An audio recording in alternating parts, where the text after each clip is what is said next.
The Great French Duel by Mark Twain. Much as the modern French duel is ridiculed by certain smart people, it is in reality one of the most dangerous institutions of our day. Since it is always fought in the open air, the combatants are nearly sure to catch cold.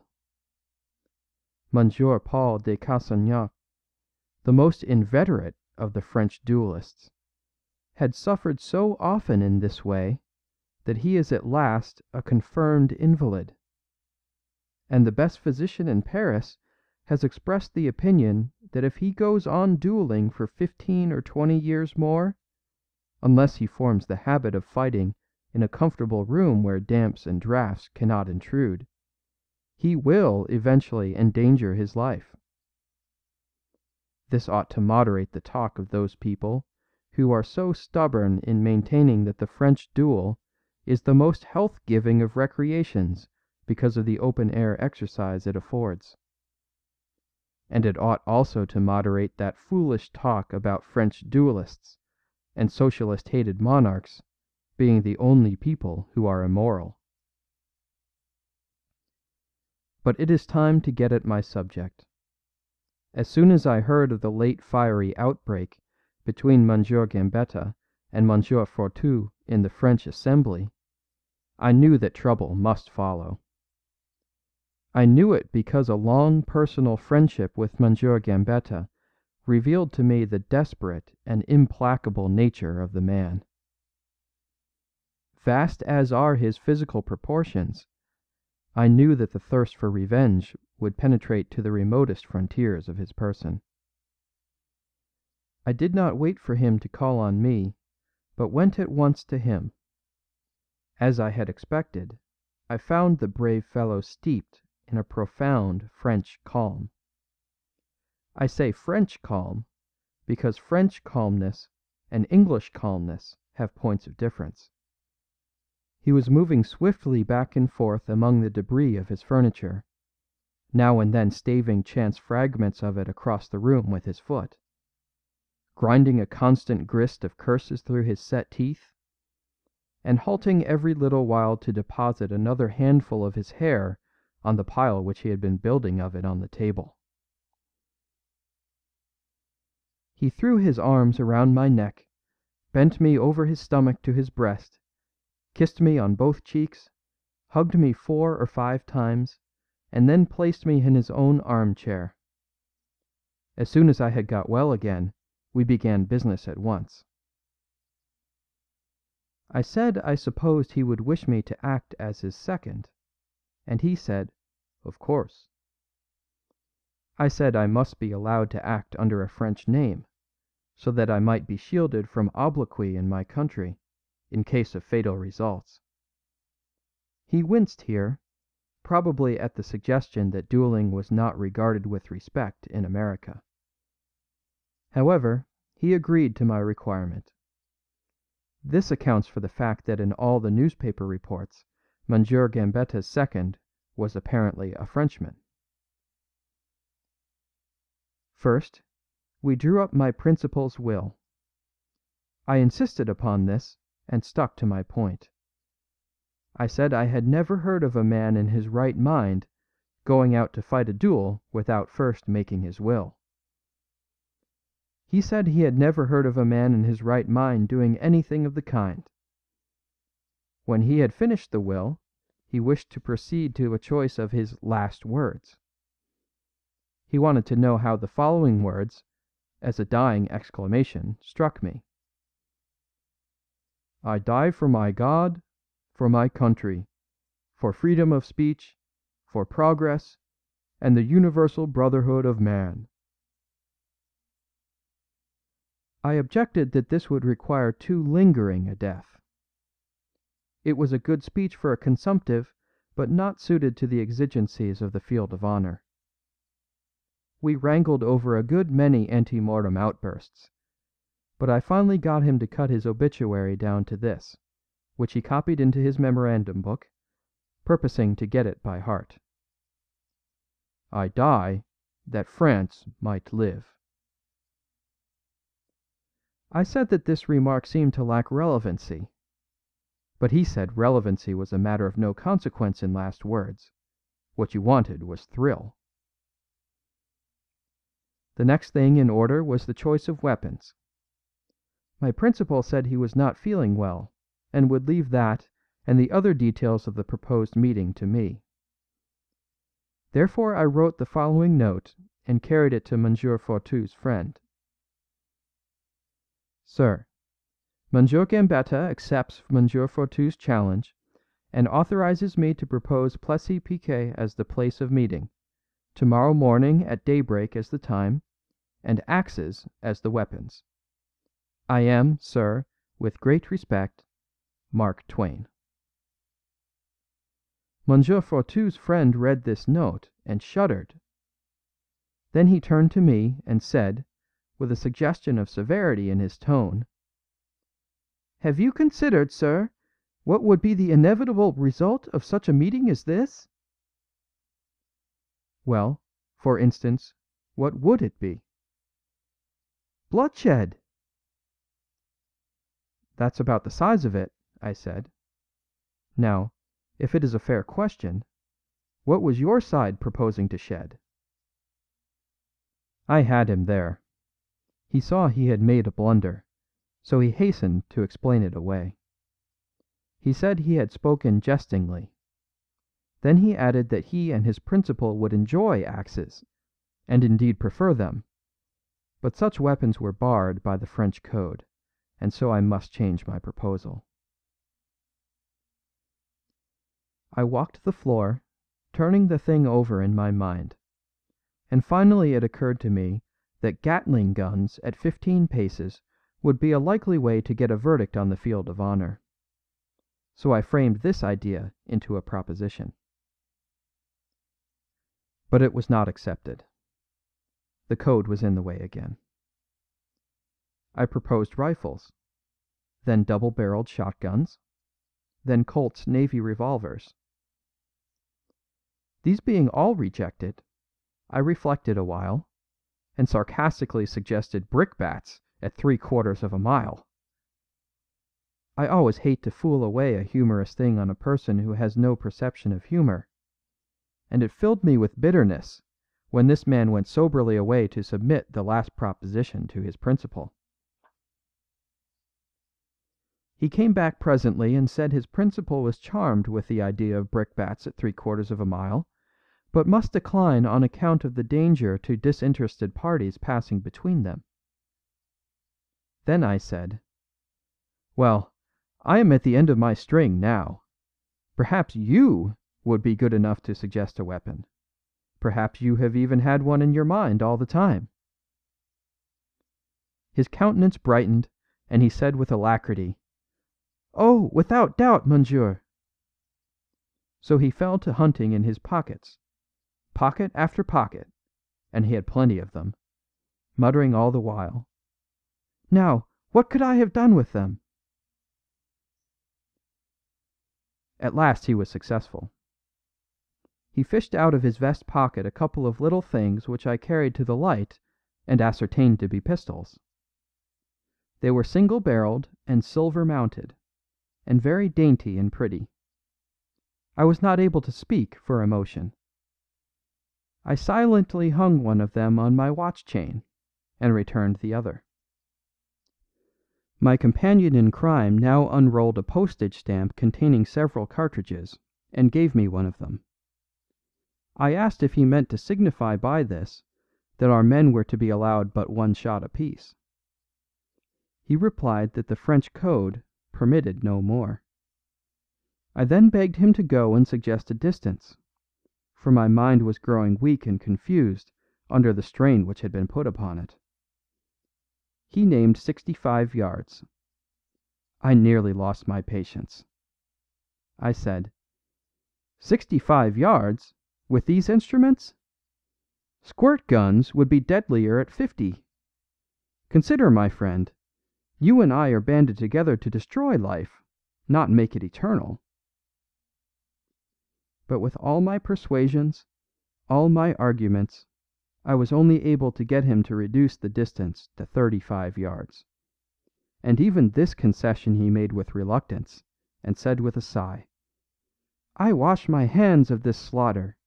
On your head be it." There was nothing for me but to go home to my old lion heart and tell my humiliating story. When I entered, Monsieur Gambetta was laying his last lock of hair upon the altar. He sprang toward me, exclaiming, "You have made the fatal arrangements. I see it in your eye."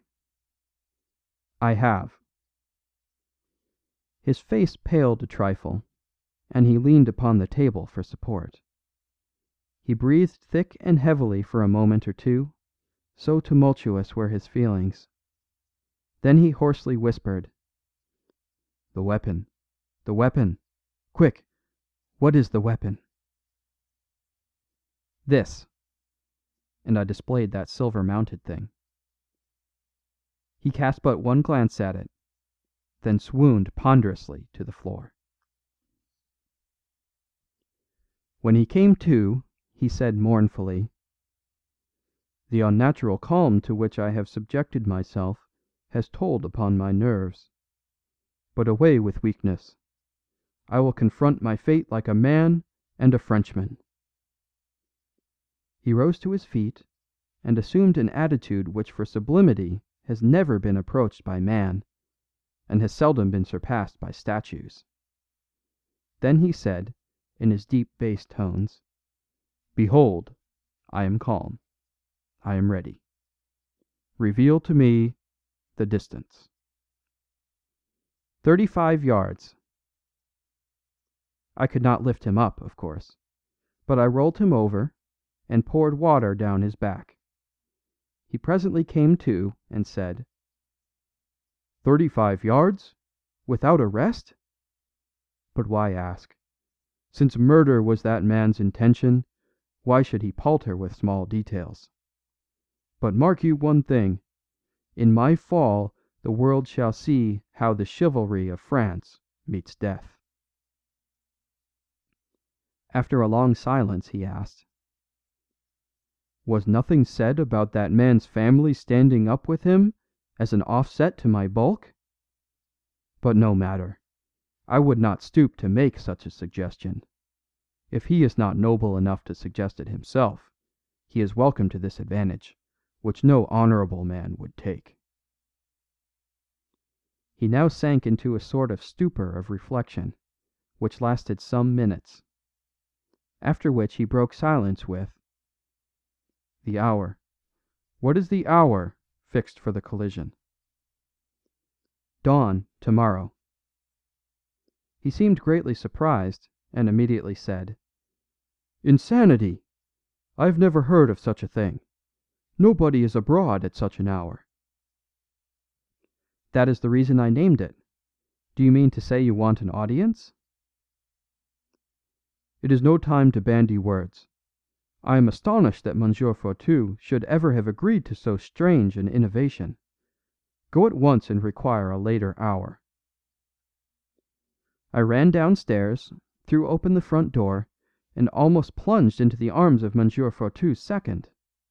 He said, "I have the honour to say that my principal strenuously objects to the hour chosen, and begs you will consent to change it to 9:30. Any courtesy, sir, which it is in our power to extend, is at the service of your most excellent principal. We agree to the proposed change of time." "I beg you to accept the thanks of my client." Then he turned to a person behind him and said, "You hear, Monsieur Noir, the hour is altered to 9:30. Whereupon Monsieur Noir bowed, expressed his thanks, and went away. My accomplice continued, "If agreeable to you, your chief surgeons and ours shall proceed to the field in the same carriage as is customary." "It is entirely agreeable to me, and I am obliged to you for mentioning the surgeons, for I am afraid I should not have thought of them. How many shall I want? I suppose 2 or 3 will be enough?" "2 is the customary number for each party. I refer to chief surgeons. But considering the exalted positions occupied by our clients, it will be well and decorous that each of us appoint several consulting surgeons, from among the highest in the profession. These will come in their own private carriages. Have you engaged a hearse?" "Bless my stupidity, I never thought of it. I will attend to it right away. I must seem very ignorant to you, but you must try to overlook that, because I have never had any experience of such a swell duel as this before. I have had a good deal to do with duels on the Pacific coast, but I see now that they were crude affairs. A hearse? Sho! We used to leave the elected lying around loose, and let anybody cord them up and cart them off that wanted to. Have you anything further to suggest?" "Nothing, except that the head undertakers shall ride together, as is usual. The subordinates and mutes will go on foot, as is also usual. I will see you at 8 o'clock in the morning, and we will then arrange the order of the procession. I have the honor to bid you a good day." I returned to my client, who said, "Very well. At what hour is the engagement to begin?" "9:30. "Very good indeed. Have you sent the fact to the newspapers?" "Sir! If after our long and intimate friendship you can for a moment deem me capable of so base a treachery—" "Tut, tut! What words are these, my dear friend? Have I wounded you? Ah, forgive me, I am overloading you with labour. Therefore go on with the other details, and drop this one from your list. The bloody minded Fourtou will be sure to attend to it. Or I myself. Yes, to make certain, I will drop a note to my journalistic friend, Monsieur Noir. Oh, come to think of it, you may save yourself the trouble. That other second has informed Monsieur Noir." I might have known it. It is just like that Fourtou, who always wants to make a display." At 9:30 in the morning the procession approached the field of Plessis Piquet in the following order. First came our carriage, nobody in it but Monsieur Gambetta and myself; then a carriage containing Monsieur Fourtou and his second; then a carriage containing two poet orators who did not believe in God, and these had Monsieur's funeral orations projecting from their breast pockets; then a carriage containing the head surgeons and their cases of instruments; then 8 private carriages containing consulting surgeons; then a hack containing a coroner; then the 2 hearses; then a carriage containing the head undertakers; then a train of assistants and mutes on foot; and after these came plodding through the fog a long procession of camp followers, police, and citizens generally. It was a noble turnout, and would have made a fine display if we had had thinner weather. There was no conversation. I spoke several times to my principal, but I judge he was not aware of it, for he always referred to his notebook and muttered absently, "I die that France might live." Arrived on the field, my fellow second and I paced off the 35 yards, and then drew lots for choice of position. This latter was but an ornamental ceremony, for all the choices were alike in such weather. These preliminaries being ended, I went to my principal and asked him if he was ready. He spread himself out to his full width, and said in a stern voice, "Ready. Let the batteries be charged." The loading process was done in the presence of duly constituted witnesses. We considered it best to perform this delicate service with the assistance of a lantern, on account of the state of the weather. We now placed our men. At this point the police noticed that the public had massed themselves together on the right and left of the field. They therefore begged a delay, while they should put these poor people in a place of safety. The request was granted. The police having ordered the two multitudes to take positions behind the duelists, we were once more ready. The weather growing still more opaque, it was agreed between myself and the other second that before giving the final signal we should each deliver a loud whoop to enable the combatants to ascertain each other's whereabouts. I now returned to my principal, and was distressed to observe that he had lost a good deal of his spirit. I tried my best to hearten him. I said, "Indeed, sir, things are not as bad as they seem. Considering the character of the weapons, the limited number of shots allowed, the generous distance, the impenetrable solidity of the fog, and the added fact that one of the combatants is one-eyed and the other cross-eyed and near-sighted, it seems to me that this conflict need not necessarily be fatal. There are chances that both of you may survive. Therefore, cheer up. Do not be downhearted." This speech had so good an effect that my principal immediately stretched forth his hand and said, "I am myself again. Give me the weapon." I laid it, all lonely and forlorn, in the centre of the vast solitude of his palm. He gazed at it and shuddered. And still mournfully contemplating it, he murmured in a broken voice, "Alas, it is not death I dread, but mutilation."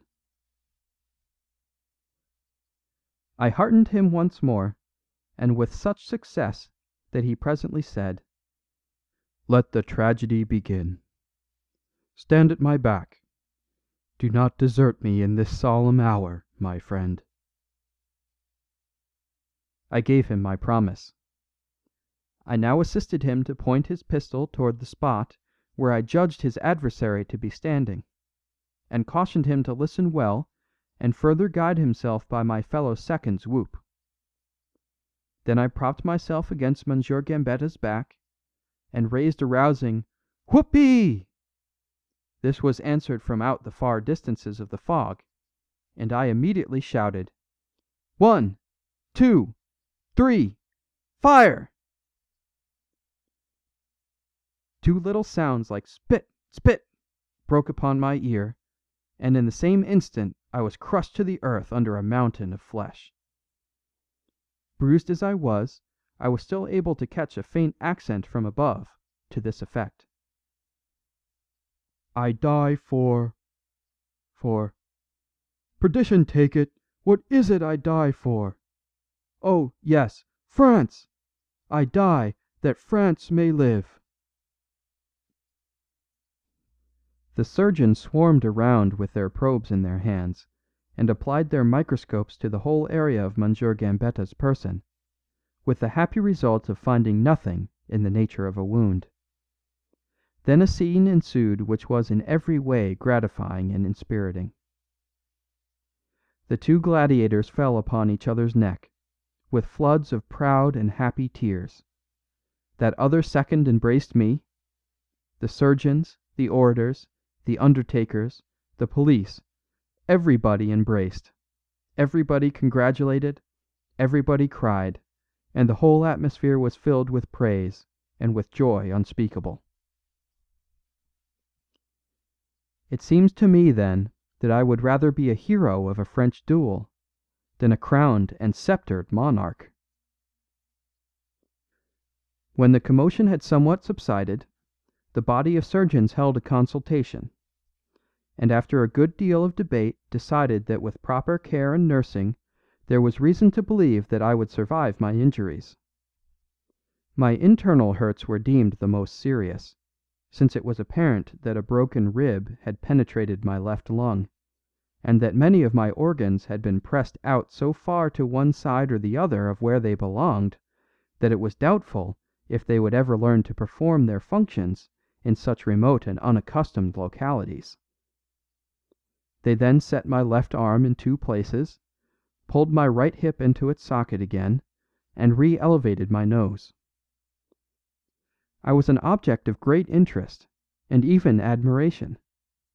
and many sincere and warm-hearted persons had themselves introduced to me, and said they were proud to know the only man who had been hurt in a French duel in 40 years.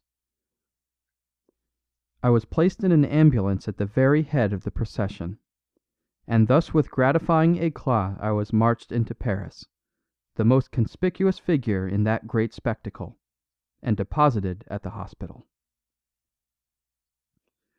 The Cross of the Legion of Honor has been conferred upon me. However, few escape that distinction. Such is the true version of the most memorable private conflict of the age. I have no complaints to make against anyone. I acted for myself, and I can stand the consequences. Without boasting, I think I may say I am not afraid to stand before a modern French duelist. But as long as I keep in my right mind, I will never consent to stand behind one again. End of the Great French Duel.